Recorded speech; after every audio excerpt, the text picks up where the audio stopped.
बैठे भी क्यों नहीं भाई, उठ के कैसे चले जाएं।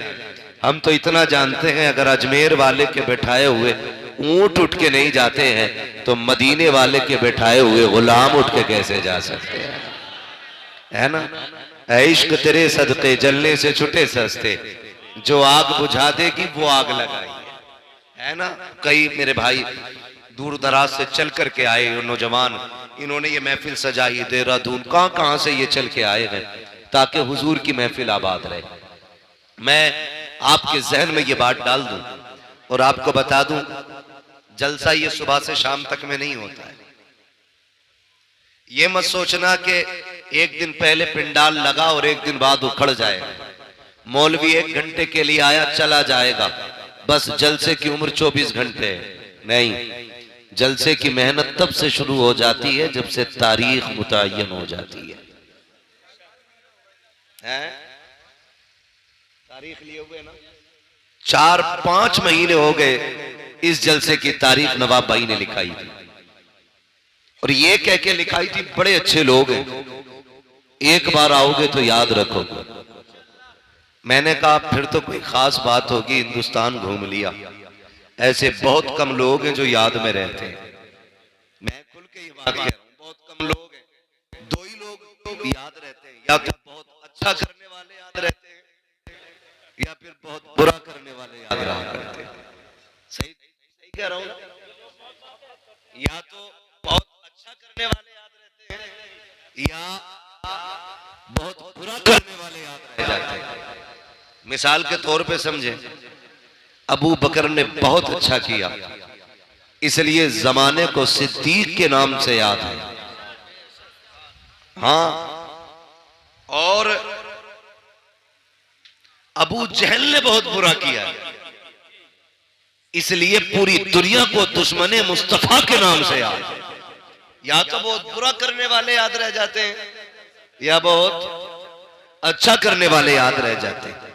अल्लाह आपको सलामत रखे, जज़ाए खैर दे, आपकी नस्लों में खुदा बरकतें दे। मैं ये कह रहा था, जब से तारीख मुकर्रर होती है ना, जब से जलसे का आगाज हो जाता है, और ये कमेटी, ये जलसा कराने वाले लोग कितनी अपने खिलाफ चलने वाली हवाओं का मुकाबला करते हैं, ये सिर्फ यही लोग जानते हैं।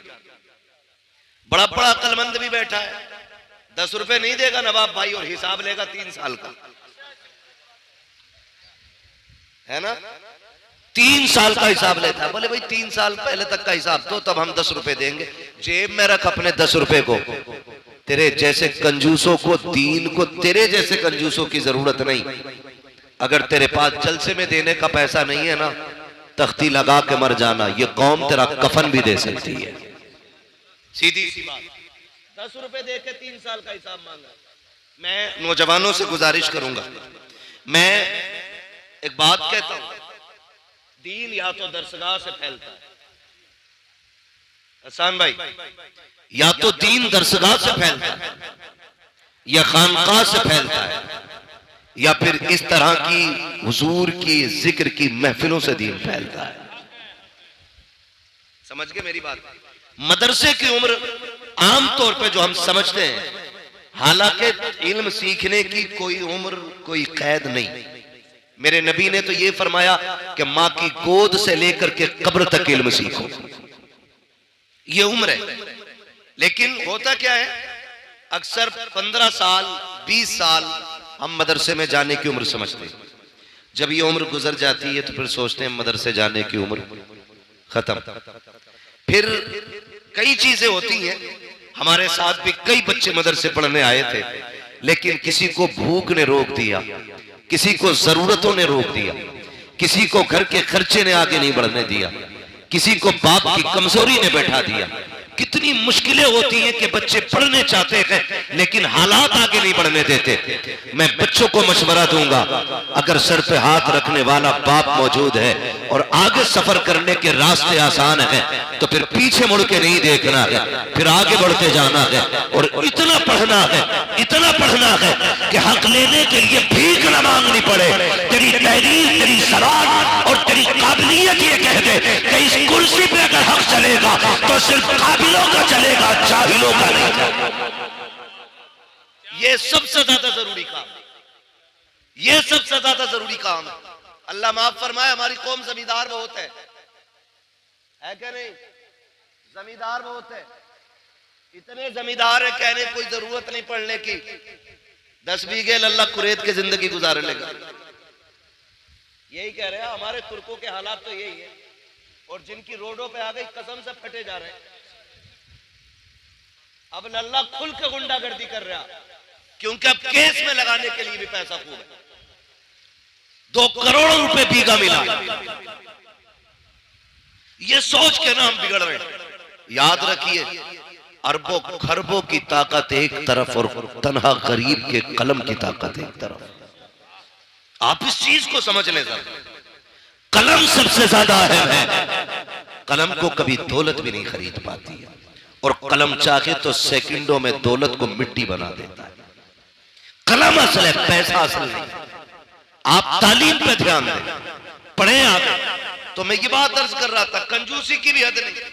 10 रुपए दे के कह रहा है हिसाब तो 3 साल का नहीं। मेरी कौम के नौजवानों, मुश्किलें आएंगी। कमेटी वाले खड़े ना यहाँ पे लड़के, कितने लोग हैं कमेटी वाले? हाथ उठा के बताते।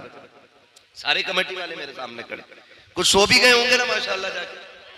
और कमेटी वालों के लोग कितने साथ हैं, जरा वो हाथ उठा के बताते हैं। सुभान अल्लाह, माशाल्लाह, सारी कमेटी वालों के साथ है। मैं समझता हूं काश हुजूर ये कह दे, कहां हैं जो मेरे मीलाद की जलसे की कमेटी कहलाते थे। फिर तो बेड़ा ही पार हो जाए। मुश्किल होता है ना। ये आप ही के गांव के लोग हैं ना? बोले जरा, बोल सकते हैं तो? आपके गांव के लोग हैं ये? भाई इसको ऐसा करो कि ये गला ना पकड़े। आपके गांव के लोग हैं ये? जानते ही ना आप सबको। अच्छा, ये लोग कह देते हैं ना बीच में, इसका आवाज बढ़ा दो। बीच में जो लोग कह देते हैं, अरे भाई ये जो जलसा कर रहे हैं ना, ये पेट पालने के धंधे, जुगाड़ चलता रहे, एक बार चंदा कर लिया साल भर खाएंगे। कान खोल के सुने, एक एक बंदा कमेटी का देख लो। मैं कमेटी को नहीं जानता, मैं अभी उन लोगों को जानता हूं जिनसे मेरी मुलाकात हुई है। ठीक है, दावत मुझे नवाब भाई के जरिए मिली है। मैं यहाँ चापलूसी और दलाली करने नहीं आया, मैं एक बात समझाने के लिए आया हूं। जो ये बात कही जाती है ना कि भाई क्या फायदा, क्यों कर रहे हो, क्या नतीजा है, मैं दावे के साथ कहता हूं, जिन इलाकों में जलसे नहीं होते ना, उन इलाके के लोगों को कलमा तक सही से याद नहीं, कलमा तक याद नहीं। कई ऐसी जगहें जहां पे कभी जलसा नहीं हुआ, वो लोग कहते हैं कि पहली बार आपको सुन के इन लोगों ने बुलाया है। लेकिन मैंने पूछा बताओ कमियां क्या क्या है? उन लोगों ने कहा आज भी हमारे गांव में पीपल की पूजा होती है, आज भी मुसलमान होली दिवाली पे घरों को लीपा पोता करते हैं। मैंने कहा कमी क्या है? कहा कभी जलसा नहीं हुआ है। मैं कहना यह चाहता हूँ, जिन इलाकों में जलसे नहीं होते वहां दीन से दूरियां होती है, और जहां नबी के जिक्र की महफिलें सजती है, जवान तो छोड़ो, बूढ़े तो छोड़ो, अगर बच्चों से पूछो बता मुस्तफा कौन है, तो बच्चा खड़ा होकर कहता है हुजूर के बारे में पूछते हो तो सुनो, सरवर कहूं के मालिक को मौला कहो तुझे, बागे खलील का कुले सेवा कहो तुझे, तेरे तो बस गायब तनाकी से है बरी, है रागू मेरे शाह, मैं क्या क्या कहूं तुझे, लेकिन रजा ने कदमे सुकर इसमें कर दिया, खालिक का बंदा खल्क का आका कहो तुझे। ये नारे तकबीर, नारे रिसालत, सरकार की आमद, सरकार की आमद, सरकार की आमद, जोर से बोलो, आदमी की आमद, मौलाना मुफ्ती अहमद रज़ा रामपुरी जिंदाबाद, हरीपुर का सुन्नी मुसलमान भैया सबको ही रामपुरी बना ले, मसला कोई नहीं। रामपुर भी मेरा, मुरादाबाद भी मेरा। हम तो कहते हैं जहां जहां मेरे हुजूर का करम है वो सारी जमीन हमारी है ना। हम बीघे 2 बीघे वाले नहीं, हम बीघे 2 बीघे वाले नहीं, कायनात हमारी, कायनात हमारी है। हम बीघे 2 बीघे वाले नहीं है ना, हम बीघे 2 बीघे वाले नहीं। तो मैं एक बात अर्ज कर रहा था, तो आप इन सबको जानते हैं ना। ये जो बात कही जाती है जलसे वालों के हवाले से कि साहब ये जो चंदे करते हैं ना, ये पेट पालने के लिए करते हैं। एक एक बंदे की जिम्मेदारी लेता हूं मैं अल्लाह की इज्जत की कसम खा के। गारंटी है, चैलेंज है मेरा, देख लो। इनमें से किसी को तुमने कभी अपने फरीदपुर में भीख मांगते हुए देखा है? बोलो बोलो यार, सामने वाले बोले, देखा कभी? सोनकपुर में, खोद में, रामपुर में, सुवार में, कहीं देखा मांगते हुए? देखा कभी?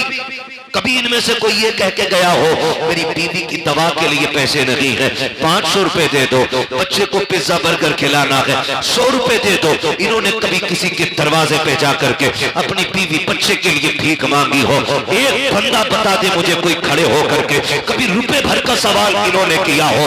लेकिन जरा दिल पे हाथ रख के बताइएगा, जिस दिन से जलसे की तारीख रखी गई है, किस किस चौखट पे गए होंगे, किस किस को जाके आवाज दी होगी? मुझे बताओ तो सही।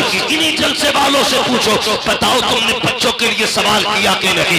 का कभी नहीं किया। कभी औलाद के लिए मांगा कि नहीं? का कभी नहीं मांगा। कभी तो जी चाहा होगा कि गोश्त बनाया जाए, लेकिन घर में पैसा नहीं होगा, बताओ किसी से बोटी का खर्चा मांगा? का कभी नहीं मांगा। का क्यों? कोई गैरत इजाजत नहीं देती है। का मैं पूछना चाहता हूँ, अगर ये कौम बच्चों के लिए 1 रुपया इसलिए नहीं मांगती कि गैरत इजाजत नहीं देती है, तो फिर ये जलसों के लिए दर बदर जाते हैं, चौकट चौकट जाते हैं, एक एक के दरवाजे पे जाते आवाज देते हैं, कितने धक्का देते हैं, कितनी गाली देते हैं, लेकिन कदम रुके नहीं, हौसला बदला नहीं, कभी धक्के बैठे नहीं। क्यों नहीं बैठे? खुदा की कसम, अगर अपने लिए चले होते तो कभी धक्के बैठ जाते, कभी गैरत से डूब जाते, लेकिन अपने लिए नहीं। ये जो जलसा सजाया है, मदीने वाले के लिए सजाया है और ऐलान किया है, या रसूल अल्लाह, ज़मीनो ज़मा तुम्हारे लिए, मकीनो मका तुम्हारे लिए, चुनीनो चुना तुम्हारे लिए, तागिर में ज़बा तुम्हारे लिए, बदन में गजा तुम्हारे लिए, हम आए यहाँ तुम्हारे लिए, उठे भी वहाँ तुम्हारे लिए। नारे तकबीर, नारे रिसालत, मसले के आला हज़रत, मसले के आला हज़रत, मुफ्ती अहमद रज़ा साहब जिंदाबाद। तवज्जो है सारे लोगों की। मिलाद हुजूर का, आका करीम की विलादत का जश्न है, और फटे हुआ नोट ना था बेटे, 2-3 जगह से जो, इसे जेब में रख लो ताकि दोबारा कोई ले जाके ना दे। तवज्जो है सारे लोगों की। जरा कह दे या रसूल अल्लाह, मेरे हुजूर का मिलाद है। हुजूर आए, कायनात मुस्कुराने लगी। मेरे नबी का करम कायनात के जर्रे जर्रे पे, कायनात के जर्रे जर्रे पे हुजूर का करम।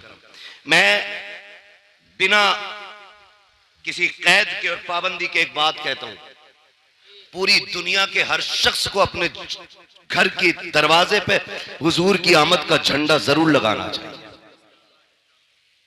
है ना? क्यों? क्योंकि सब पे मेरे नबी का एहसान है। अगर कोई ये कहे मुझ पे नहीं है, तो फिर सुनो किस पे नहीं है। जिसके आंगन में बेटी मुस्कुरा रही है, तो उस पे लाजिम है वो हुजूर के नाम का झंडा लगाए, क्योंकि आंगन में बेटियों के मुस्कुराने की आवाज ये मदीने वाले के सदके में मिली है। अगर आज कोई मां जूता लेके बेटे के मुंह पे मारती है और बेटा मुस्कुरा के गर्दन झुका के खड़ा है, तो ये तेरा कमाल नहीं, ये मदीने वाले का कमाल है। क्योंकि मेरे नबी ने फरमाया, अल जन्नतु तहता क़दामी उम्महातिकुम, जन्नत तुम्हारी माओं के कदमों के नीचे रखी गई है। हाँ, और अगर बाप चौराहे पे बेटे के थप्पड़ मार दे और बेटा गर्दन झुका के फिर भी मुस्कुरा के कहे अब्बा है मेरा, तो फिर ये कमाल बाप का नहीं, ये कमाल आमीना के लाल का है। इसलिए कि मेरे नबी ने फरमाया था, क्यों? अगर तुम ये देखना चाहो कि तुम्हारा रब तुमसे राजी है कि नाराज, फरमाया फिर बाप का चेहरा देखो। अगर तुम्हारा बाप तुमसे राजी है तो समझ लेना पैदा करने वाला खुदा भी तुमसे राजी है, पैदा करने वाला खुदा भी तुमसे राजी है। तो जिसे बाप मिला वो झंडा लगाए, लगाए, जिसे मां मिली वो भी झंडा लगाए, जिसे बेटी मिली वो भी झंडा लगाए, और जिसे आजादी मिली वो भी झंडा लगाए। वरना तारीख तो यहां तक रखी है, दुनिया ईरान के किस्से पढ़ती है, दुनिया यूनान की कहानियां सुनाती है, बड़े बड़े तबीबों की दास्तानें उठा करके देखो। एक दौर ऐसा भी गुजरा है, बड़े अदब के शहर में, हकीमों के शहर में कानून ये था, किसी कमजोर को जीने की इजाजत नहीं थी, सिर्फ ताकतवर जिया करते थे। एक गोद में मां की बच्चा कमजोर आया, जब पता चला हुकूमत को गरीब बच्चा पैदा हुआ है, हुकूमत की तरफ से ऐलान कर दिया गया, चाहे मां अपने बच्चे को पहाड़ी से फेंक दे, इसलिए कि गरीब को जीने का अधिकार नहीं है। अगर गरीब माशरे में सांस लेगा तो माशरा कमजोर हो जाएगा, ये सोच करके कमजोर बच्चे को मार दिया जाता था। अल्लाह अकबर, तारीख गवाह है, एक मां अपने बच्चे को सीने से लगा करके हुकूमत के आगे मजबूर हो करके पहाड़ी की ऊंचाई पे चल रही है। बच्चा कमजोर हो या ताकतवर हो, लेकिन मां के जिगर का टुकड़ा होता है। बच्चा काला कुतरा हो, चाहे जैसा भी हो, लेकिन मां के लिए चांद का टुकड़ा होता है। उस मां ने अपने शहजादे को सीने से लगाया, पहाड़ की बुलंदी पर लेके चल रही है, कभी लाल का चेहरा देखती है, कभी तड़प जाती है, कभी रो के बेटे को देखती है, कभी पहाड़ की बुलंदी देखती है, पहुंची है पहाड़ की ऊंचाई पे, थाक के देखती है नीचे की तरफ। जब जमीन देखी तो लाल को लिया, देख के कहती है परवरदिगार मेरा बच्चा इतना कमजोर है, पहाड़ की ऊंचाई इतनी है, या अल्लाह ये फेंका गया तो इसकी हड्डियां कितनी जगह से टूटेंगी। ये सोच के वो रोई है, उसने एक आह भरी थी, खुदा की कसम उसी आह का जवाब बन करके मक्के में अब्दुल्ला के घर में मेरे नबी ने आके बताया था, और लोगों दिल तोड़ा न करना, यहाँ सिर्फ ताकतवर को नहीं बल्कि जमीन पे कमजोरों को भी उतना ही जीने का हक है जितना किसी ताकतवर को जीने का हक है। नारे तकबीर, नारे रिसालत, जश्न ईद मीलादुन नबी, मसलके आला हजरत हजरत अल्लामा मुफ्ती हम्माद रजा कादरी, सरजमीने फरीदपुर, नारे तकबीर, सुभान अल्लाह। किसी को जीने का हक नहीं था। आज मुझे बताओ, आज मुझे बताओ, ये इज्जत है किसके सदके में? बोले, हुजूर के सदके में।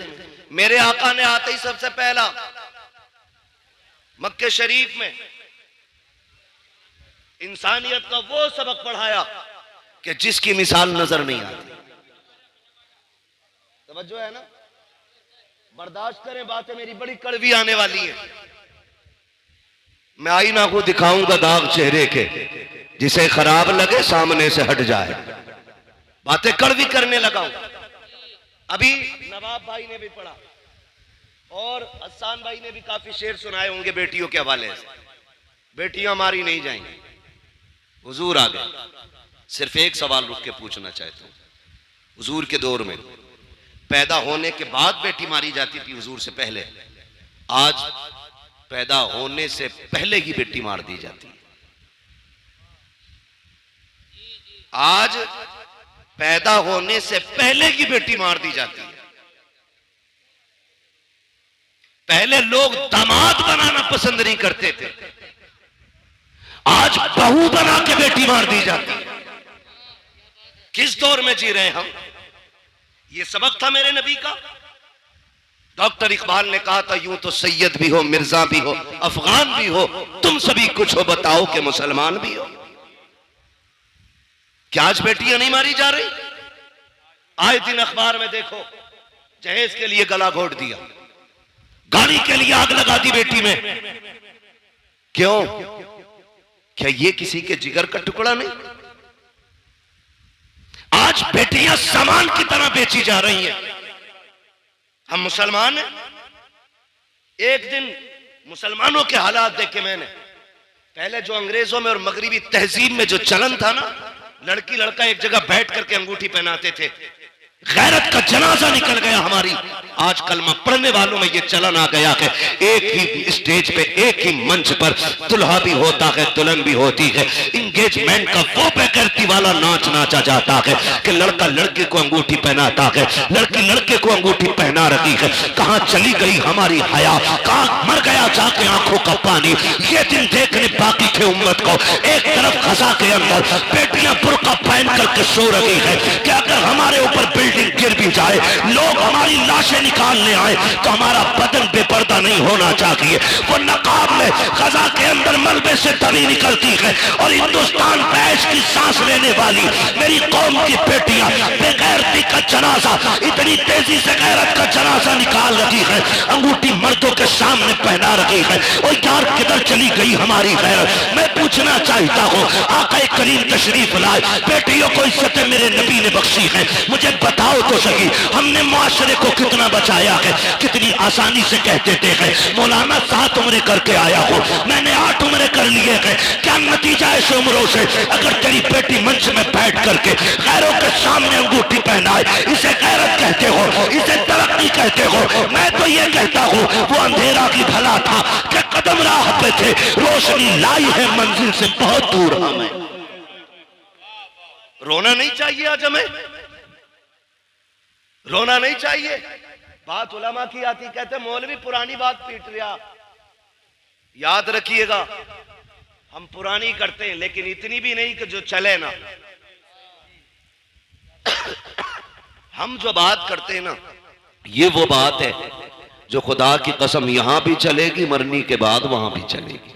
भाई इस कई को कम करो, आवाज दो यार, आवाज साफ समझ में आनी चाहिए। तवज्जो है ना सारे लोगों की? ये कंडीशन हमारी है, अंगूठी पहनाई जा रही है, अंगूठी। शर्म नहीं आती हमें? जानते हो तो मैं बताऊं इस्लाम का दौर कैसा गुजरा। मौलाए कायनात मौला अली रजी अल्लाह ताला, जिनको हैदर कर्रार कहा जाता है, जिनको शेरे खुदा कहा जाता है, जिनकी तलवार चलती थी तो फिजा से आवाज आती थी, आवाज आती थी शाह मर्दा शेर यज़दा कुव्वत परवरदिगार ला फता इल्ला अली ला सैफा इल्ला जुल्फ़िकार। ऐसी आवाज आती थी जिनके तलवार के टाइम पे। उनका दौरे खिलाफत है, दौरे खिलाफत। एक बच्ची ना नकाब की ओढ़ करके चौराहे से गुजर रही है। तवज्जो है ना, सुन रहे हैं सारी बात? बहुत गौर से मेरी बात सुनिएगा। चौराहे से बच्ची गुजर रही है और चेहरे पे नकाब पड़ा है, कपड़ा पड़ा है। अचानक हवा का झोंका आया और बेतवज्जोही से बच्ची के चेहरे का नकाब उड़ गया। उड़ा और इतनी देर के लिए उड़ा के उड़ते ही फिर अपनी जगह आ गया।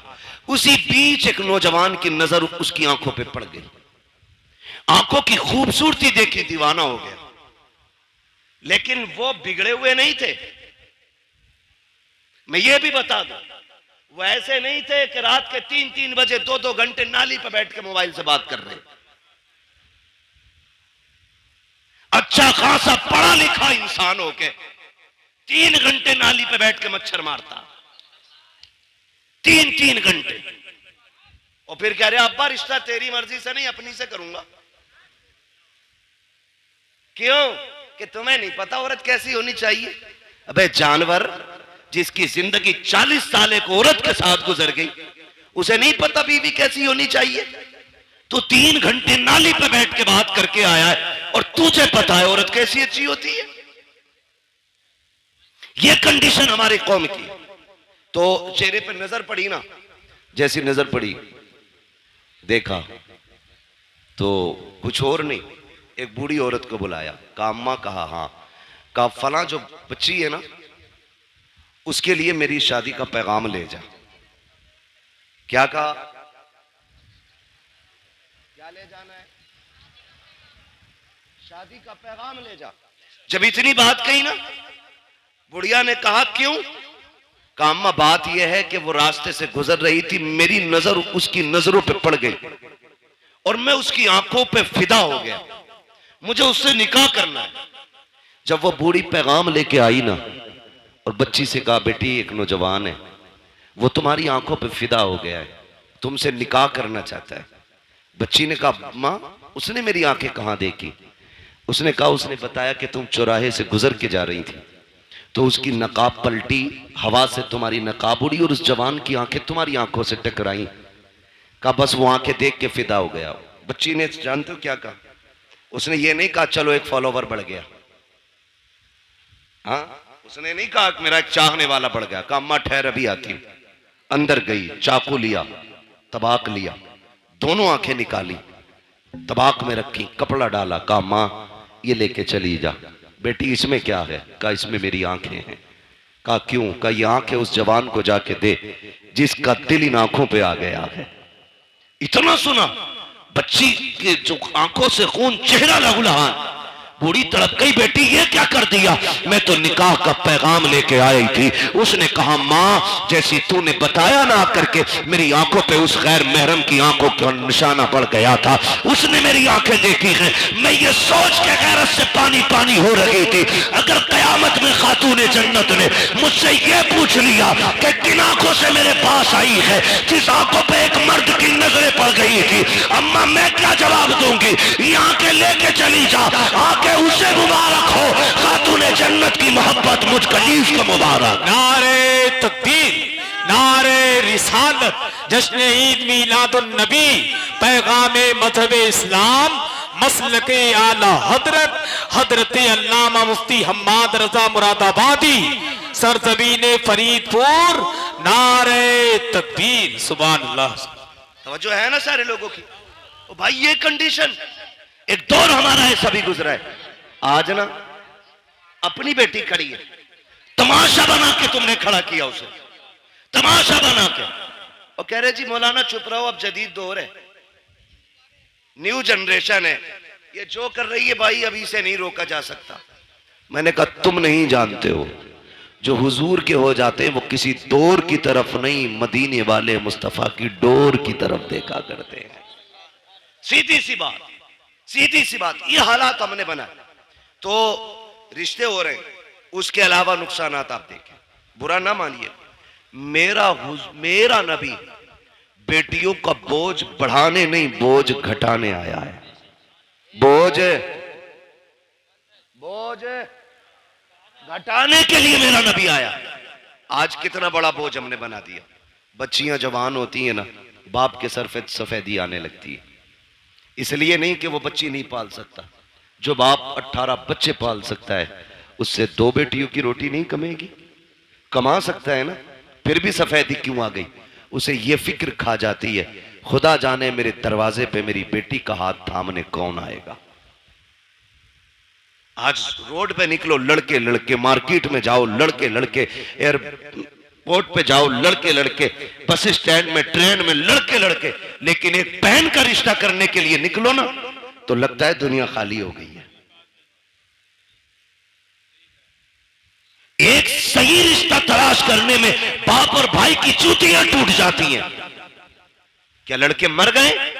नहीं, हैं, लेकिन बेटी के लायक लड़का नहीं मिल रहा है। ये क्या है? ये हमारे रवैयों की खराबियां हैं, ये हमारी तरबियत की एक वो भद्दी तस्वीर है जिसे आपको बर्दाश्त करना पड़ेगा। कहने को जमींदार भी है, पैसे वाला भी है, लेकिन 5 मिनट बैठ के देखो तो सही से इंसान नहीं लगता है। हाँ, 1800 की जूती ले आए ना तो यूं मुंह पे चढ़ा के रखता है, और जब तक पूछना लो रेट यूं ही हिलाता रहेगा। नीचे कर भाई, ये औकात रह गई है हमारी। क्या है तेरे पास? कितनी दौलत है? सिकंदर भी आया, बड़े बड़े दौलत वाले आए, खाली हाथ चले गए, लेकिन किसी के पास कुछ नहीं था। और फिर भी हमें देख, ये अलग बात है, खामोश खड़े रहते हैं, फिर भी जो लोग बड़े हैं वो बड़े रहते हैं। ऐसे असलाफ से मिलता है हमारा शजरा, जिनके कदमों में कई ताज पड़े रहते हैं। फिर भी हमारा रिश्ता इतने बड़े लोगों से। तो जूती दिखा रहा, नाक पे लगा रहा, नाक पे। शर्म आनी चाहिए हमें। एक इंसान नहीं मिलता, ढूंढो तो रिश्ता करने के लिए निकले। और कम जो है ना, लड़की वाले भी नहीं। जिम्मेदार सिर्फ लड़के वाले नहीं, लड़की वाले भी हैं। क्योंकि जरा सा चमकदार लड़का देखा ना, फर्स्ट ऑफर होता, 10 दूंगा, रिश्ता करा। हाँ? 10 लाख दूंगा, करा पक्की।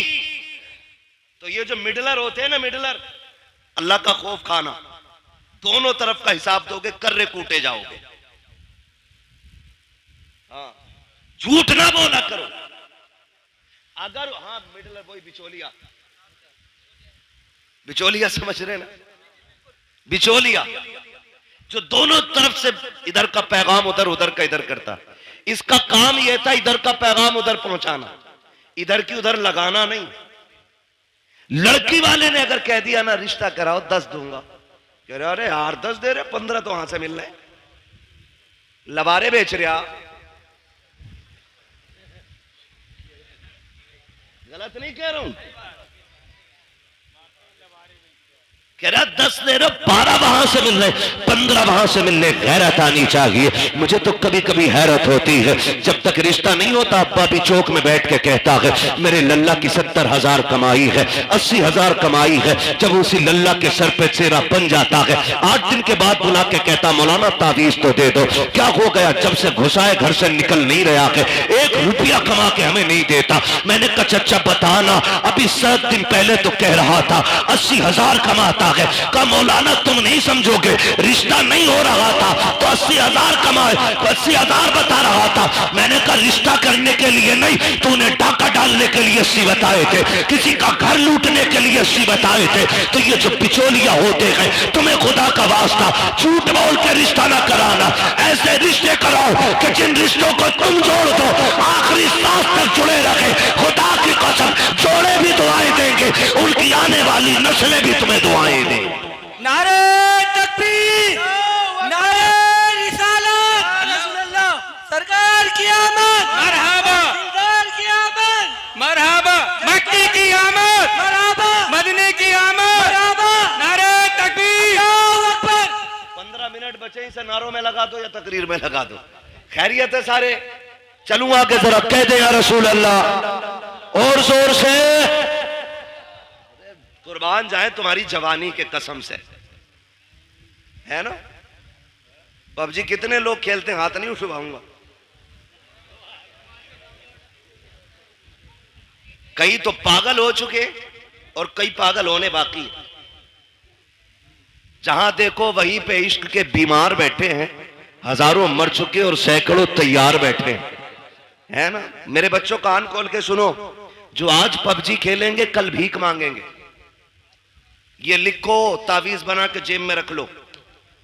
जो आज तालीम के वक्त में गेम खेलेंगे वो कल जवानी में भीख मांगेंगे। जो आज कलम चलाएंगे कल कंप्यूटर उनके इशारों पे नाचेगा। हमें अपना वक्त तालीम को देना है, पढ़ाई में देना है। सेहतें, कई बार देखा 12वीं का झंडा लिए ऐसे हिला रहा और झंडे से ज्यादा खुद हिल लिया। ये जवानियां हमारी। सही सा आदमी थप्पड़ मार दे तो बिजली का पंखा बना देगा और कह रहा वहीं बनेगी बाबरी मस्जिद, तो उससे अपनी मस्जिद तक जाया ना जाता, बाबरी मस्जिद बनागा। ये कंडीशन हमारी कौम की है। महबूब ने फरमाया जल्दी सोया करो और जल्दी उठा करो, कभी बीमार नहीं होगे। 11 बजे तक, 1 बजे तक पबजी खेल रहा है, 12 बजे सो के उठ रहा, 12 बजे फिर कह रहा बरकत नहीं हो रही, बाबा तावीज दो दो। ऐसी पाखंडी बाबा बैठा है, इतना ढोम गाड़ी है कि वो कह ही नहीं रहा गलती क्या है। तावीज पे तावीज, इसे सोफे में रख, इसे तकिए में रख, इसे गिलाब पे लगा, इसे पेड़ पे लटका, इसे तराज में लगा, इसे शटर में लगा, इसे बाजू में बांध, इसे गले में लटका। खुदा की कसम खा के कहता हूं, जब तक अल्लाह राजी नहीं होगा तावीज तो क्या पूरा पीर गले में लटका ले, कुछ नहीं होगा। खुदा को राजी कर ले, तेरी आंख बाद में खुले, रिस्क का इंतजाम अर्शों से पहले कर दिया जाएगा। जो रज़ाक है उसे भूले बैठे हो, जो चोर है उसे बनाए बैठे हो। सब कुछ बदलो यार अपने तरीके। हम तो मुसलमान हैं, हम जोर से हम मुसलमान हैं। तो देखो हालात, कंडीशन ऐसी है। तवज्जो है सारे लोगों की, जवान है आप लोग। अच्छा एक बात बताओ, खाली लंगर के सहारे आए कि घर से भी कुछ खा पी के आए? खा के आए? तो कम से कम इतनी आवाज तो निकालो कि लगे कि पेट भर के बैठे। कह दे जरा या रसूल अल्लाह। अल्लाह सलामत रखे। भाई तुम तो मेरे कान पे ही बोल रहे हो। अल्लाह आपको सलामत रखे। अगर ये अंदाज है तो बड़ा प्यारा है। तवज्जो है साहब? नींद तो नहीं लग रही अभी? थोड़ा सा वक्त बाकी है, बस बर्दाश्त कर लें। दवा जितनी ज्यादा कड़वी होती है फायदा उतना ज्यादा होता है। बस यही समझ के, कड़वी बातें समझ के बर्दाश्त कर लें। अल्लाह आपको सलामत रखे। ये रिश्तों की कंडीशन है। 10-10 लाख में लबारे बिक रहे हैं और बिकने वालों को मैं कुत्तों के पिल्ले से भी ज्यादा अहमियत नहीं देता। नुकसानात बहुत है। तो जरा सा चमकता लड़का देखा, 10 दे देंगे, कराओ बात। लड़के वाले के भाव हो गए 10 मिलने। इतने तो मेरी जमीन में भी ना बढ़े। 5 बीघे ली थी, अभी वही 8 की हुई है, 7 की ली थी। और लड़के में डायरेक्ट 10 लाख। कहा नहीं जी वहां भी नहीं करनी है। तो लड़की वाला फिर कह रहा है चलो 15 दिलवा दियो। मैं आपको एक बात बता दूं, जिंदगियां पैसे से खुशी के साथ नहीं गुजरती हैं, जिंदगियां प्यार से खुशी के साथ गुजरा करती हैं। अगर पैसा खुशी के लिए काफी होता ना तो आज आप देखें जितने एक्टर्स हैं, किसी के 6 निकाह हो गए, किसी के घर में 17 निकाह के बाद कोई आके 18वें निकाह में बैठी है, जबकि पैसा मुंह छूटे। पता ये चला दौलत में सुकून नहीं, मदीने वाले की सुन्नत में रब ने सुकून रखा है। पैसे वाला ढूंढ रहा 10 लाख 20 लाख, और पता ये चला कि बिक गई सारी। 8 दिन न लगे बिक गई। क्योंकि लल्ला बस कहते पहले पता चला था कि बियर पी रिया, तो क्या बियर थोड़ी, वो जूस पीवे। जूस बता रहा बियर को, शराब है ये, हराम है ये। मौलाना जूस है ना, मौलाना को ना पता। बेटे जितने ब्रांड तू जानता है ना वो कहां से बनते हैं ये सब मौलाना जानता है। ये कान खोल के सुन लेना कि मौलाना को जूस बना के उल्लू ना बनाना। मौलाना इस जूस की पूरा मिक्सचर जानता है ये कहां से बना। तो कह रहे जूस पी रहा, शादी से पहले जूस पी रहा था, अब चुपके से कह रहा रात को ना कोई तावीज दे दो, पौवा पी के पड़ा था। बिक गई सारी, रह गई धरी की धरी दौलत। रिश्ते अगर तलाश करने गए अमीरों की चौखट पे नहीं, मस्जिद के दरवाजे पे जाके तलाश कर। आप कहेंगे वहां कैसे? गारंटी है मेरी, जा। अगर तुझे बेटी का निकाह करना है ना, पाबंदी से बाजमात नमाज अदा करना शुरू कर। नोट करना शुरू कर, कौन नौजवान है जो 5 वक्त मस्जिद में आता है, अपनी दिल की किसी से ना कहे और किसी की सुननी भी नहीं है, दिल की बात दिल में रख, मस्जिद में जाके बैठ और देख कौन नौजवान 5 वक्त सजदा करता है। खुदा की कसम जो 1 वक्त की नमाज नहीं छोड़ता, आंखें बंद करके बेटी उसके हवाले कर दे। इसलिए कि जो रब का हक अदा कर सकता है वो तेरी बेटी का भी हक अदा कर सकता है, और जो रब से नहीं डरता वो ससुर से क्या खाक डलेगा। जो रब का हक अदा नहीं करता वो तेरी बेटी का भी हक अदा नहीं करेगा। बेटी उसको दो जो रब से डरता हो, जो रब का हक देगा वो तेरी बेटी का भी वक्त पे हक अदा करके दिखा दे। लेकिन कमाल के लोग हैं, रामपुर के होटल में रिश्ता ढूंढने जा रहा, हवाई जहाज वाले में, सुवार में है ना, तो ये रामपुर का ही तो है भाई। तुम्हारा होटल है कोई, मैं नहीं बात कर रहा उसकी, मैं समझाना चाहता हूं। लेकिन हमारी कौम उसे बड़ा मानती है जिसके कान में कुंडल होता। कहती ये पैसे वाला, इसके कान छिदे हुए। हमारे यहां जो है ना वो बीच वाला बंदा समझा जाता है जिसके कान छिदे होते। हम तो उसे मस्जिद की सफ में भी पीछे धकेल देते। नाक कान का मसला देखो, सोने का कुंडल देखा कर दो, सेठ लग रहा, पता चला वो कुंडल भी चुरा के पहना था। ऐसे रिश्ते करते? ऐसे रिश्ते नहीं होते। बताऊं तुम्हें रिश्ते कैसे होते हैं। मक्के की जमीन है, अब्दुल मुत्तलिब का आंगन है, चांद सा रब ने बेटा एक और अता किया, दुनिया जिसे अब्दुल्ला कहती है। कौन है अब्दुल्ला? मेरे नबी के वालिद। हसीन कितने? इतने हसीन थे कि औरत मर्द भी जियारत के लिए, झलक पाने के लिए सड़कों पे लाइन लगाए खड़े रहते थे। इतना हसीन अल्लाह ने हजरत अब्दुल्ला को बनाया। पैदा कहां हो रहे? कहां पैदा हो रहे? मक्का शरीफ। कहां? मक्का शरीफ में।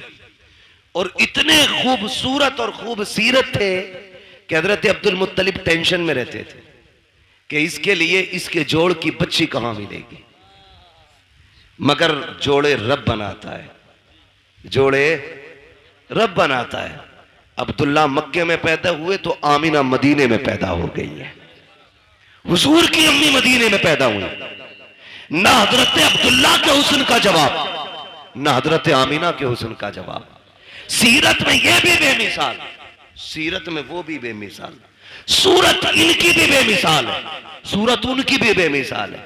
लेकिन देखें अब्दुल मुत्तलिब परेशान, कह रहे हैं रिश्ता किधर करना है?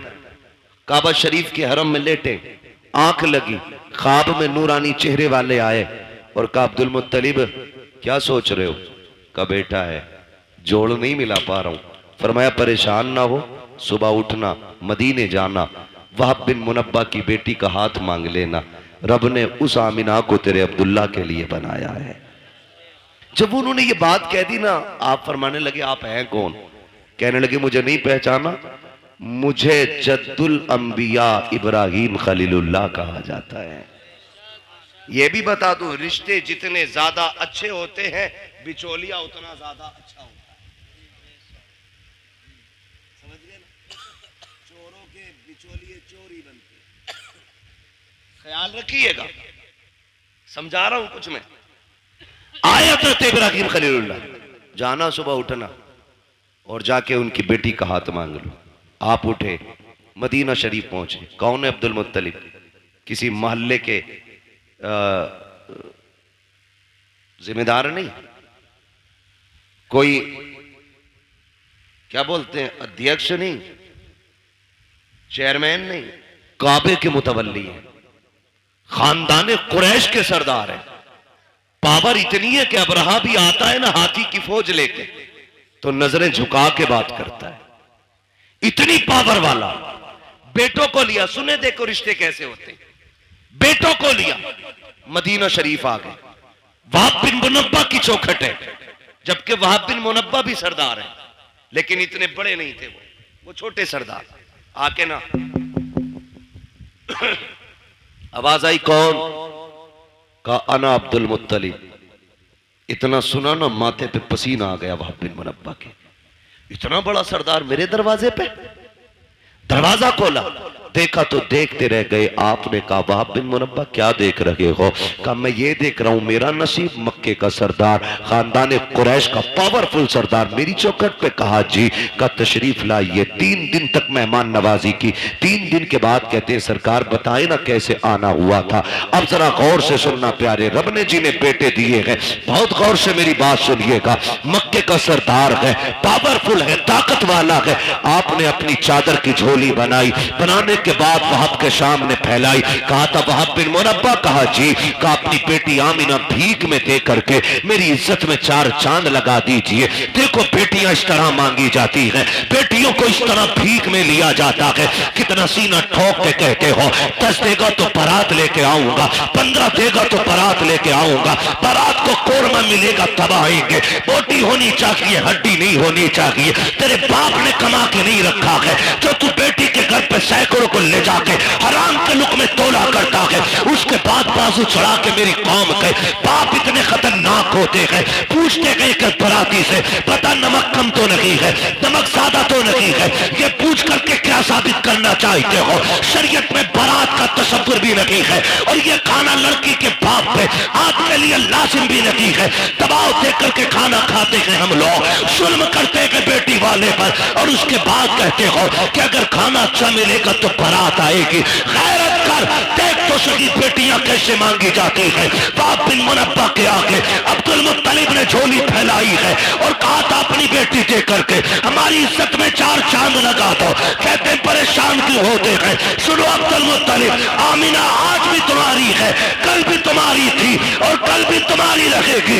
अब्दुल मुत्तलिब कहते हैं वहां बताओ तो सही, अगर कोई रिश्ता करता है, बेटे की तहकीक करता है, पता करता है चलन कैसे है, पूछता है रवैया कैसा है। तुमने मेरे अब्दुल्ला के बारे में पूछा नहीं, मेरा बेटा कैसा है, करता क्या है? बाप बिन मुनब्बा ने कहा था पूछने की जरूरत नहीं है। कहा किस लिए? कहा जो इब्राहिम तेरे ख्वाब में आया था वही इब्राहिम मेरे ख्वाब में आके बता के गया। नारे तकबीर, हाथों को उठाकर नारा लगाइए सारा मजमा, नारे तकबीर।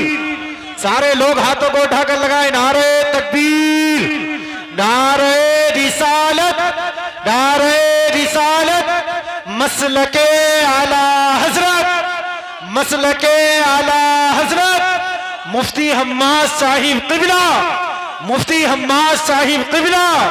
सरकार की आमद, सरकार की आमद, दिलदार की आमद, आका की आमद, दाता की आमद।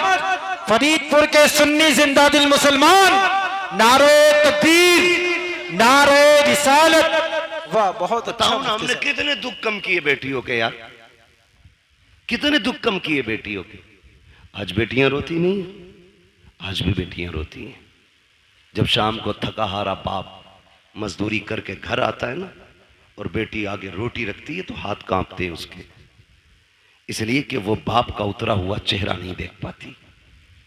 और ऊपर से हमारे समाज के ताने, कहते हैं घर में बेटियां पाल रहा है, इससे निकाह नहीं हो रहा है। ये ताने देकर के आप जीते जी मार देते हो बेटी के बापों को। किसने हक दिया हमें? ये किसने हक दिया? और हमारे रवैये देखे हम ही है। ये आज जो बेटियों को फांसियां लग रही है ना, ये आरएसएस वाले नहीं लगा रहे, खुदा की कसम हमारी बहुओं को हम ही जहर दे के मार देते। क्या रवैया हमारा ये? कौन सा तरीका ये?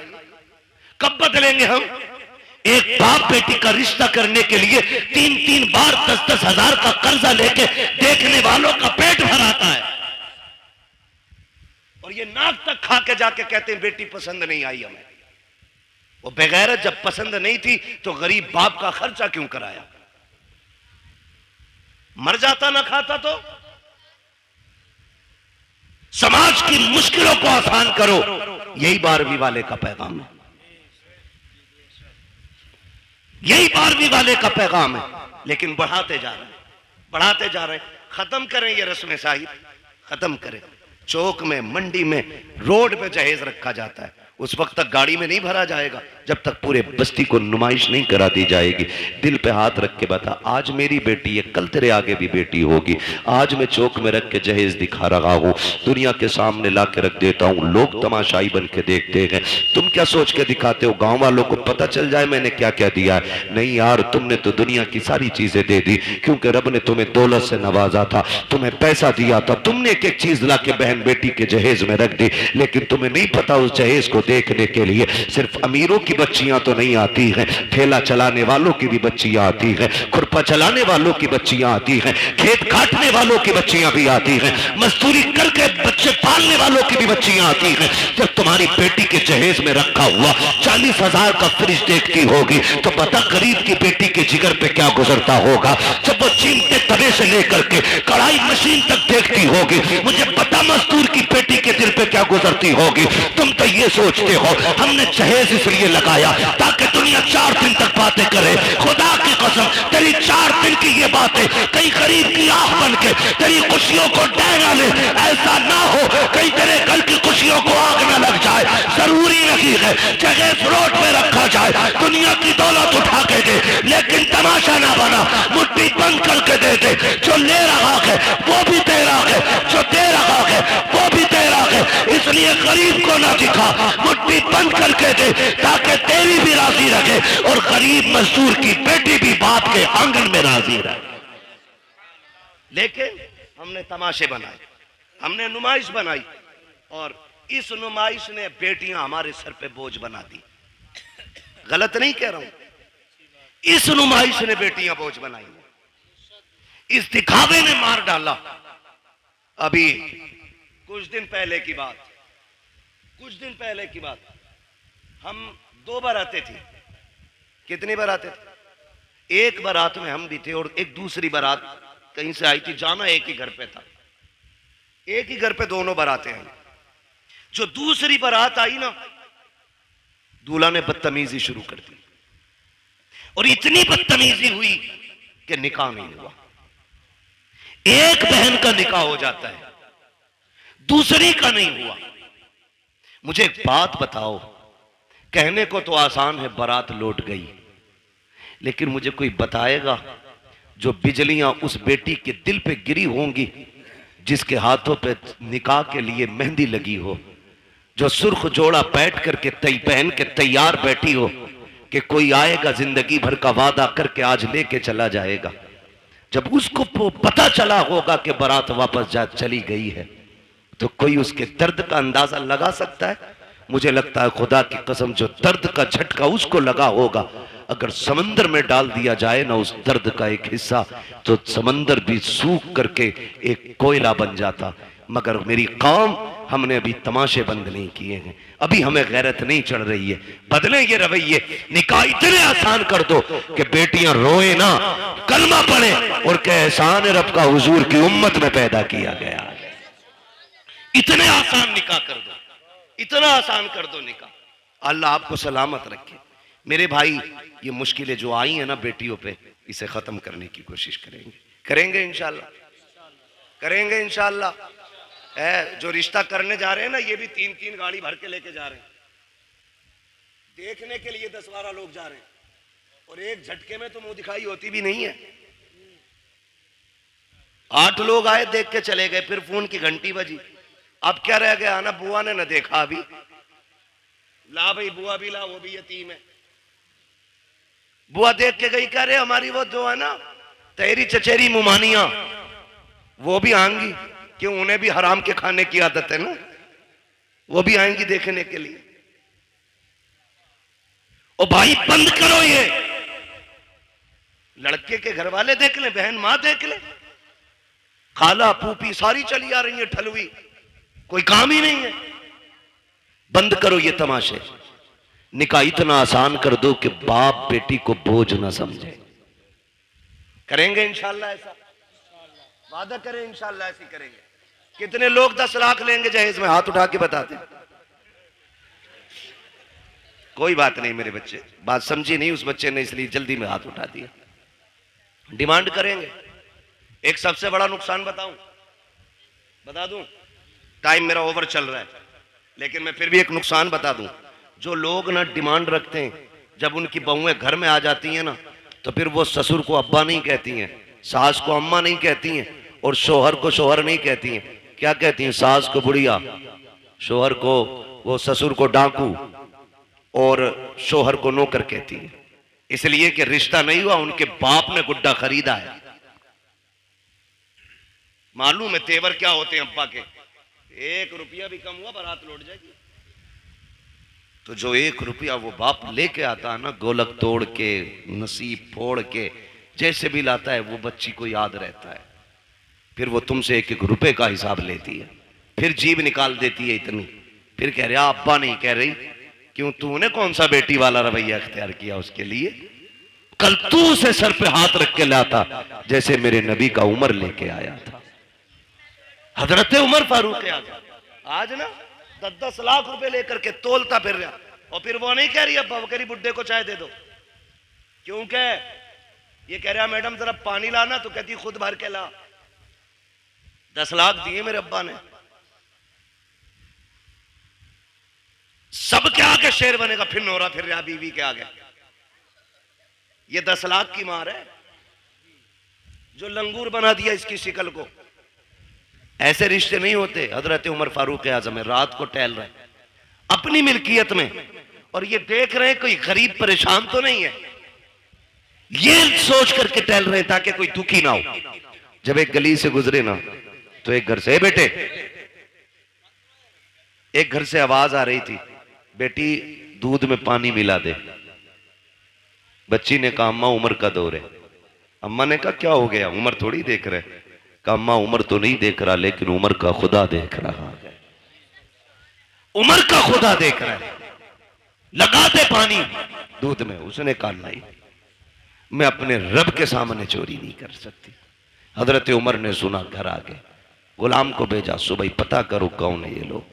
पता चला बेवा है, एक उसकी यतीम बच्ची है। अपनी बीवी से कहा मेरी शरीक है याद। कहा क्या? कहा तुम पूछ रही थी ना बेटे का रिश्ता किधर करना है, लड़की ढूंढो। कहा रात लड़की मिल गई है। कहा कहाँ आ गए? कहा एक बेवा की बच्ची है, यतीम है। कहा रिश्ता वहां करेंगे? कहा हाँ। कहा कौन जाएगा? कहा तुम जाओगी।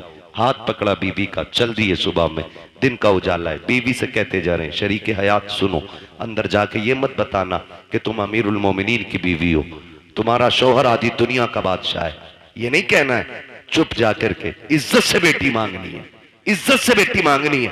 हजरत उमर दरवाजे पे खड़े हो गए, बीवी को अंदर भेज दिया। किसको? हजरत उमर कहाँ है? कहाँ है हजरत उमर? दरवाजे पे। मैं एक बात पूछूं, बड़ी बेगैरती की है, शादी लड़के की है, वो कह रहा मेरा कजिन आएगा देखने के लिए,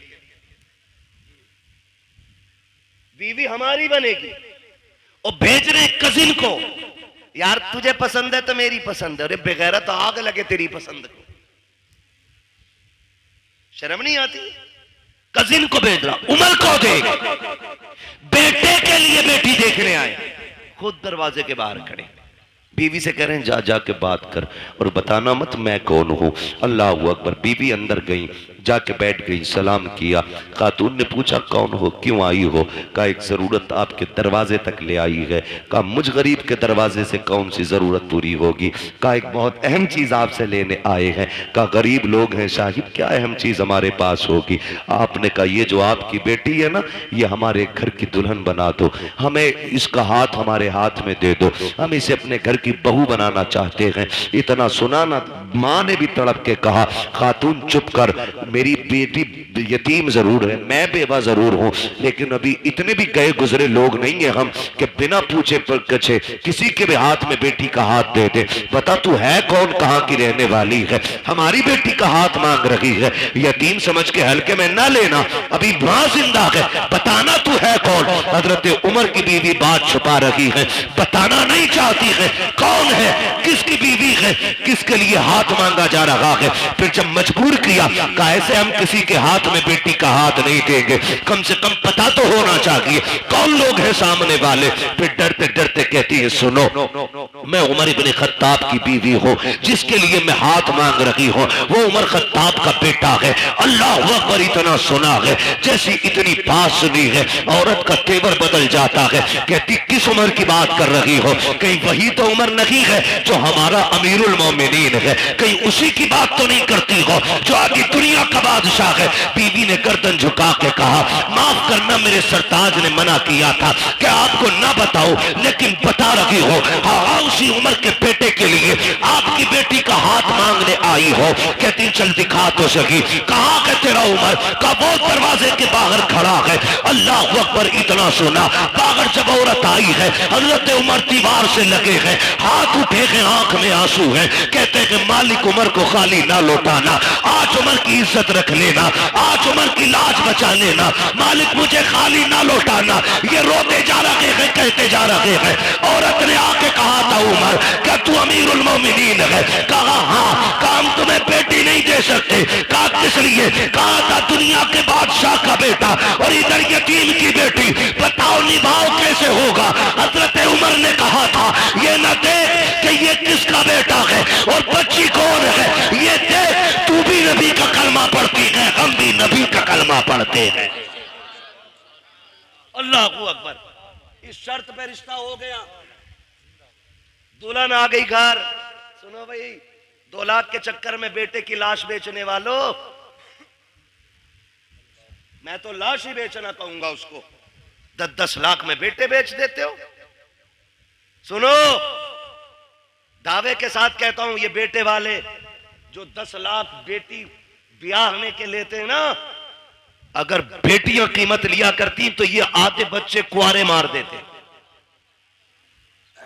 एक बेटे के लिए बहू खरीद के नहीं लाता ये खुसट बाप। आज 4 बेटे हैं ना, फटा जा रहा, 40 लाख हो गए और 15 का दाव लग गया तो 15 चौका आधे करोड़ का मालिक बन गया। हिसाब लगाए बैठा उंगलियों पे। और वगैरह तो सुनो, 60 ले ले या 80 ले ले, तुझे बेड पे 1 मिनट बैठने नहीं मिलेगा।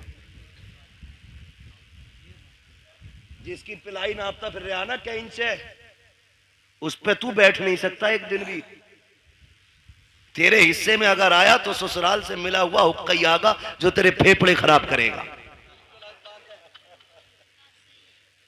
इसके अलावा तुझे कुछ नहीं मिलने वाला। तुम मर क्यों रहा भाई? लिस्ट अब्बा के ही हाथ में। हटो मत। अल्लाह कादिर मुतलक, जो सेहरे देना जानता है वो सेहरे लेना भी जानता है। जो मेडिकल लाइन से लोग जुड़े, कितने हादसे ऐसे होते हैं। 18 साल का जवान, 20 साल का जवान, पता चला अभी शादी का रंग नहीं उतरा था कि जोड़े कफन में बदल गए।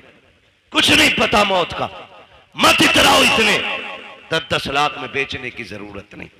रिश्ता हुआ, निकाह हुआ, हजरत उमर के घर में आई बच्ची। हजरत उमर करीब आके कहते हैं, बेटी क्या बात थी उस दिन जो रात में तेरी मां ने तुझसे कहा था? इतना सुना बच्ची के माथे पे पसीना आ गया। आपको कैसे पता? कहा मैं दरवाजे पे खड़ा था, दरवाजे पे खड़ा था।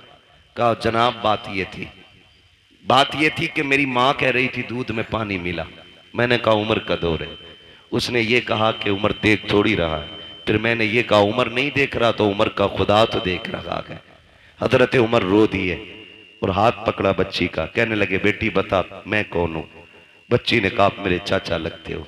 फरमाने लगे ना बेटी, आज के बाद चाचा ना कहना, तू यतीम है, मुझे बाप कह के आवाज देना, मुझे बाप कह के आवाज देना। आज के बाद तू यतीम नहीं, आज के बाद उमर तेरे सर पे शफकत का हाथ रखता है। लेकिन सुन मेरी बेटी, रोज उमर को अदालत का काम रहता है, रोज फैसले सुनाने होते हैं। बेटी तेरी ड्यूटी इतनी है, जब उमर चलने लगे तो जो तूने अपनी माँ से कहा था खुदा देख रहा है, वही मेरे कंधे पे हाथ रखना और कहना अब्बा उमर फैसले सोच समझ के करना, खुदा देख रहा है। अगर तू ये कहती रहेगी उमर की अदालत से कोई फैसला कभी गलत नहीं हो सकता। तुम बहुओं को बाप वाला प्यार दो, वो तुम्हें बेटी वाला एहतराम देके दिखाएंगे। समझ रहे हो ना मेरी बात? बेटी वाला एहतराम आपको देंगी। जो बेटियां एक बाप को एहतराम देती हैं तो निकले इन सारे फसादों से। मॉल में दामाद नहीं खरीदने, दीनदार बच्चियां तलाश करें, दीनदार, हिप्पी कट नहीं। हाँ बहुत पुरानी कटिंग थी वो याद है हमें, अब तो पता नहीं कौन कौन सी चल रही है। हाँ? ऐसा डिजाइन कह रहा मौलाना लड़की हमने देखी। ओहो कहां थे? कि फला जगह बर्थडे की पार्टी में देखी। हूर लग रही थी, हूर। आई है ना शादी के बाद जो दे दौड़ा ले दौड़ा, उठा पटक के भूत आ गए। मैंने भूत नहीं, पूरी भूतनी लेके आया है। उतार दो, मैंने कहा अपने बस की बात नहीं। भूत उसके उतारो जिस पे चढ़े हों और जो खुद भूत नहीं हो। बोलो उसके कौन उतारेगा? कह रही ऐसे बाल पड़े थे मियां देखता रह गया। धोखे में मत पड़ जाना, ब्यूटी पार्लर ने बड़ा काम खराब किया है।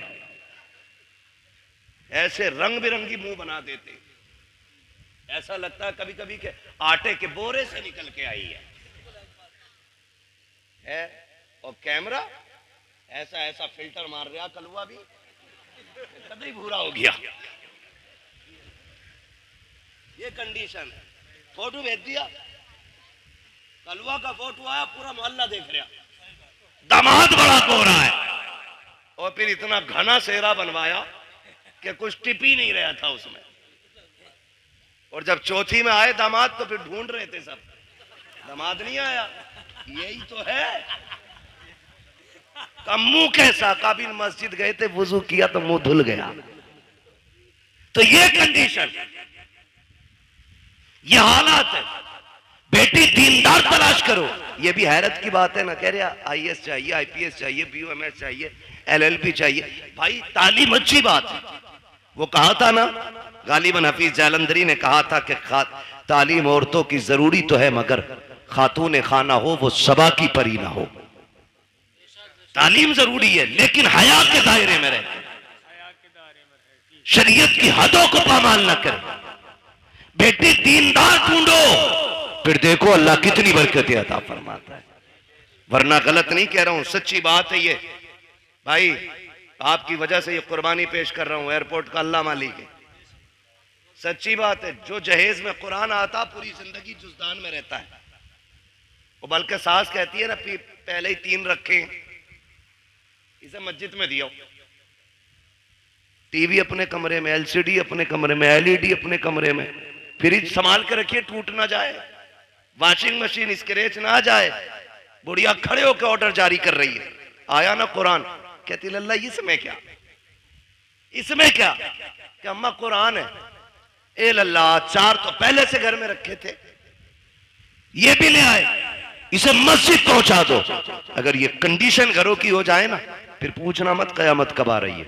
समझ लेना कयामत तुम्हारे दरवाजे पे आके खड़ी हो गई है, क्योंकि तुम्हारे घर में टीवी और फ्रिज रखने के लिए जगह है और रब का कुरान रखने के लिए जगह नहीं है। सोचना और फैसला करना। गलत नहीं कह रहा हूं। पढ़े क्यों? क्योंकि हमने बेटी को पढ़ाना जरूरी नहीं, बेटी को कुरान देना जरूरी समझा है। जहेज में होना चाहिए, चाहे उसे नमाज आती हो कि नहीं आती है। बाप अच्छा वो नहीं जो सोने की पेटी में रख के मुझको अंबर से लिखा हुआ कुरान बेटी को दे। बाप वो बेहतर है जो जहेज में कुरान दे ना दे, बेटी के सीने में कुरान दे दे, इसलिए कि वो जहां जाएगी वहां जाकर के कुरान पढ़ेगी। लेके आओ कुरान वाली बेटी, फजर में उठ के मुसल्ला बिछाएगी, नमाज से फारिग होकर कुरान पढ़ेगी, रब की तस्बीह बयान करने के बाद शौहर की खिदमत करेगी, सास ससुर की खिदमत करेगी। फिर तुम देखना इन्हीं घरों के अंदर तुम्हें जन्नत के नक्शे नजर आएंगे। वरना याद रखना, ले आओ जितनी चाहे पढ़ी लिखी, जब तक शरीयत नहीं होगी उस वक्त तक घर में जन्नत नहीं होगी। मैंने पहले कहा था घर कभी भी दौलत से नहीं मदीने वाले की सुन्नत से चला करते। आप बच्चियों को कुछ पढ़ाएं या ना पढ़ाएं, लेकिन कुरान पढ़ाएं। मेरे ख्याल से आपके इलाके में भी इदारा है ना, हमारे नवाब भाई ने बताया था, मुझे याद आ रहा है, काफी पहले बताया था कि ये समूदिया में बच्चियों का इदारा कायम कर रहे हैं, और मेरे ख्याल से कायम कर दिया है माशाअल्लाह। लिंटर की तैयारी है। ये इदारे हमारे जिम्मेदारियां हैं हमारी।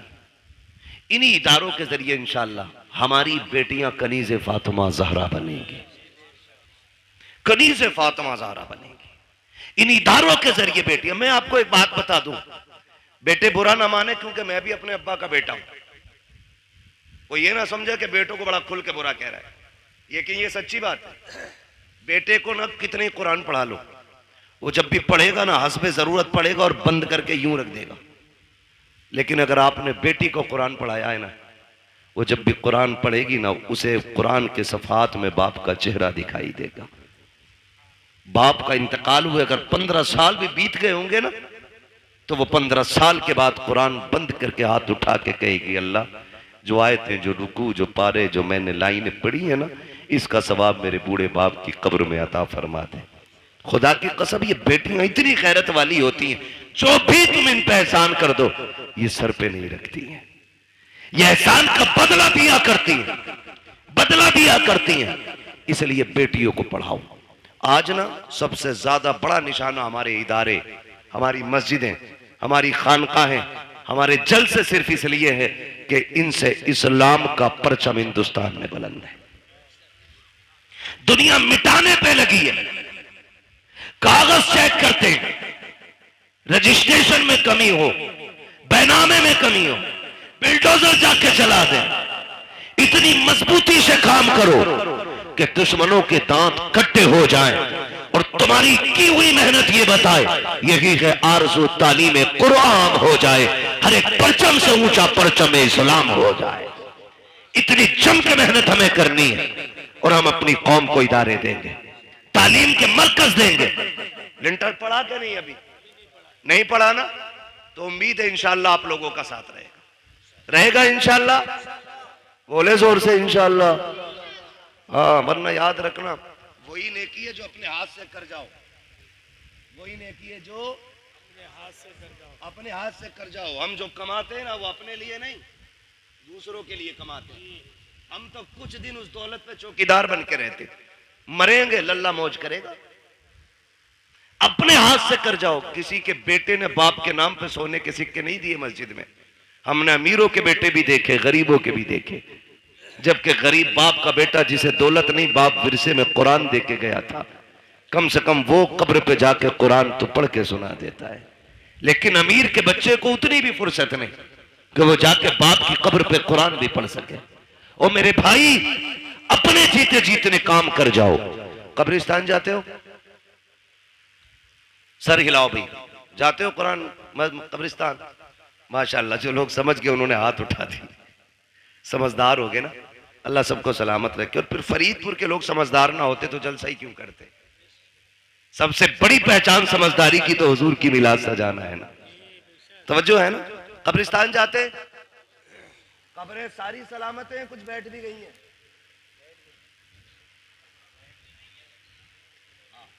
कुछ बैठी भी होंगी और कुछ कब्रों के निशान भी खत्म हो गए होंगे, मिट्टी डाल के बराबर भी कर दी गई होंगी, कुछ में निशान भी बनाए गए होंगे। लेकिन कई कब्रें ऐसी होंगी जिनका पता ही नहीं होगा ये किसकी। किसी सफेद बालों वाले को लेके जाना, अब्बा ये किसकी कब्र है? वो कहेंगे मैंने भी नहीं देखा मरते हुए, मेरे अब्बा ने बताया था कि यहाँ हमारे गांव के सबसे बड़े जमींदार दफन हुए थे। ये वो थे जो 500 एकड़ के मालिक थे। आज जाके देखो ना, हजारों बीघों का मालिक इंच भर जमीन में सिमट के रह गया है, हड्डियां गल गई हैं, कोई फाथा पड़ने वाला भी नहीं है। फूल डालने की तो बड़ी बात यार, लोग कब्र पे मिट्टी डालने भी नहीं आते हैं, तख्ते गले सड़े दिखते रहते हैं, कफन के धागे नजर आते हैं, कोई छुपाने वाला भी नहीं होता। तो तुम्हें क्या लगता है कि हमारी औलाद हमारी कब्र पे बैठ करके रोज कुरान पढ़ा करेगी? रोज हमारी कब्र पे बैठ करके फकीरों के नाम पे लंगर लुटाया जाएगा? कभी नहीं, कोई नहीं। अगर आज हमें महीनों में टाइम मिलता है, हमारे बच्चों को 6 महीने में भी टाइम नहीं मिलेगा। हम 6 महीने में जाते हैं, हमारे बच्चे साल भर में भी नहीं जाएंगे। ऐसे काम कर जाओ, कोई जाए या ना जाए, कोई हाथ उठाए या ना उठाए, तुम्हारी कब्र में रहमतों के झोंके आते रहे, खुदा की तरफ से बरकतें आते रहे। आप कहेंगे कैसे? तो सुनो, जो मदरसे चल रहे हैं, इदारे बन रहे हैं, उनका जाके ताबुन कर दो, बीमा कर लो पहले का 50,000 मेरी तरफ से ले, इसकी छत बना दे। खुदा की कसम, जब मर जाओगे और जब तक ये मदरसा चलता रहेगा, कोई हाथ उठा के दुआ करे ना करे, कोई कब्र पे आए क्या ना आए, जितनी देर तक इसके नीचे बैठ करके कुरान पढ़ा जाता रहेगा, अल्लाह सवाब की खिड़कियां तेरी कब्र में बराबर खोल के रखे। इसलिए ऐसे काम करके जाना, ऐसे काम कर जाने, अपने इदारे मजबूत करें। इसमें आम के आम है, गुठलियों के दाम है। गुठलियों के दाम ऐसे हैं कि हमें जन्नत मिलेगी, नेक काम है। और आम के आम ऐसे हैं, हमारी ही बेटियां यहां से पढ़ के कनीज़े फातिमा ज़हरा बनेगी। हाँ, वो सबसे ज्यादा जरूरी है हम अपनी बच्चियों पे ध्यान दें। वक्त होता है इंशाअल्लाह तो मैं बात करता, अभी मैंने सिर्फ एक टॉपिक पे बात की है। हुजूर बेटियों के लिए रहमत बन के आए और हमने उसका मतलब ही बदलने की कोशिश कर दी है। हुजूर रहमत बन के आए, हम जहमत बन के बैठ गए। बाप के बाल इसलिए सफेद हो गए कि कोई बच्ची का हाथ मांगने वाला है। ओ यार, ऐसे हो जाओ कि कोई बोझ बेटी को अपने ऊपर महसूस न करे, बल्कि बेटी को फूल समझ के पाले। आप भी जाओ, जन्नत सभी को चाहिए, सब चाहेंगे मुझे जन्नत चाहिए। एक आसान नुस्खा है, तलाश करो ऐसे रिश्ते जहां बाप बेटी को रुखसत करने पे मजबूर हो लेकिन हालात ना हो। अल्लाह ने तुम्हें खरीदने के बर्तनों का भी पैसा दिया हो, लेटने की चारपाई भी दी हो, चलने के लिए गाड़ी भी दी हो, रहने के लिए छत भी दी हो ना, वहां खाली हाथ जाके किसी गरीब की बेटी के घर की आबरू बन जा और उसे अपने घर की जीनत बना के ले आ। खुदा की कसम, यहाँ उसकी गुर्बत पे तू पर्दा डाल ले, कब्र में मदीने वाले तेरे गुनाहों पे पर्दा डालने आ जाएंगे। ये सबसे आसान तरीका जन्नत में जाने का। करेंगे इंशाअल्लाह कोशिश। जहेज तो नहीं मांगेंगे, खास करके अब्बा सुन ले, मोटरसाइकिल पे बैठने नहीं मिलेगा, चाहे बुलेट मांग ले या हवाई जहाज मांग ले। हाँ, अगर बैठ भी गया बाई चांस तो उस वक्त सांस उखड़ रही होगी, तुझे पता ही ना होगा बैठा काय पे, उससे पहले लल्ला बैठा गई नहीं। इसलिए मेरे भाइयों गुजारिश है, बच्चों को टोकन ना समझे, लॉटरी ना समझे, बेटों को खुदा की नेमत समझे। और जब वो दूल्हा बने शुक्र के सजदे करें, लंबी दुआ की भीख मांगे। खुदा की कसम, नस्ल उसी से जो चलेगी ना, गोद उसकी होगी, आने वाला सलाहुद्दीन अय्यूबी होगा। जरूरी है हम नस्लों को बेहतर करें। मेरे हुजूर आए और सबसे पहला सबक आका ने दिया, इक़रा बिस्मि रब्बिकल्लज़ी खलक़। पढ़ने का हुक्म मेरे नबी ने सबसे पहले दिया। जिस नबी ने सबसे पहले तालीम को आम किया ना, आज उसी की उम्मत सबसे ज्यादा जाहिल है, उजड़ है, गवार है। मैं लाजिम समझता हूं हम अपने बच्चों पे पढ़ाई को इतना लाजिम कर दें जितना पानी हमारे लिए लाजिम है, जितना खाना हमारे लिए लाजिम है। मारेरा शरीफ की एक बोली बड़ी प्यारी लगती है, आधी रोटी खाएंगे बच्चों को, आधी रोटी खाएंगे बच्चों को। अभी सारे नहीं बोल रहे हैं कि बच्चों की कमाई खाएंगे, पढ़ाओगे कि बच्चों की कमाई खाओगे? बोलो। आधी रोटी खाएंगे बच्चों को कतई वो नहीं बोल रहे जो बच्चों से भी नलाई करवा रहे होंगे। सिर्फ 200 रुपए के लालच में उनके करोड़ों का जीवन बर्बाद करते हैं ऐसे नलायक बाप जो अपने बच्चों को चाहते हुए भी नहीं पढ़ा पाते। मजबूरी एक अलग चीज है, तेरे हाथ पैर है, तू जमीन जोत गड्ढे खोद, बच्चों को पढ़ा, अल्लाह तुझे खेती करने में भी इबादत का सवाब अता फरमाएगा। करना ये काम तो करेंगे इंशाअल्लाह, पढ़ाएंगे बच्चों को।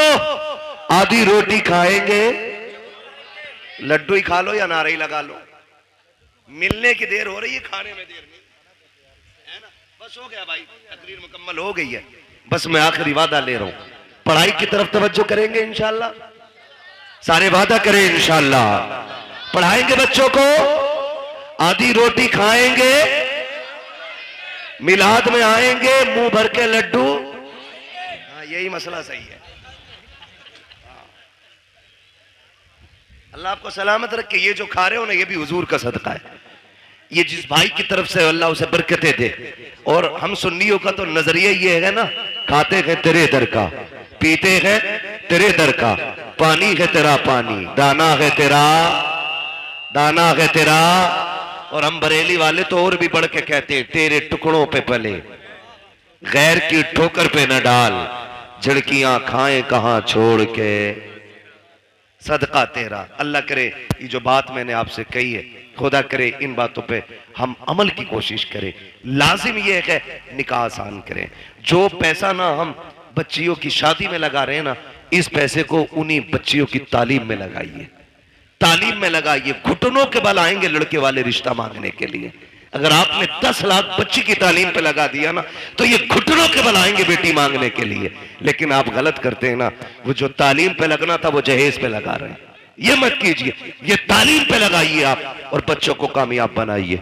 और सुने जनाब, जो आतिशबाजी में आप लगा रहे हैं और जो आप बारात के नाम पे और वेलकम के नाम पे लड़कों में और मेहंदी के नाम पे और हल्दी के नाम पे खर्च कर रहे हैं ना, इसे अपने बेटों की तालीम पे लगाइए। खुदा की कसम, किसी हल्दी की जरूरत नहीं है, तेरे बेटे का चेहरा चांद से ज्यादा चमकने लग जाएगा। लेकिन हमारी कोशिश ये रहेगी इंशाअल्लाह, हम अपनी कौम तक सच्ची बातें पहुंचाएं। और यही कोशिश रहती है कि हमारी कौम तक एक भी पैगाम पहुंचे तो पहुंच जाए। अगर आज के बाद एक बेटी को भी किसी ने बिना जहेज के अपना लिया ना, मैं समझूंगा मिलाद कराने वालों की मेहनत कबूल हो गई है और बुलाने वालों का ये आना भी कबूल हो गया है। करेंगे इंशाअल्लाह।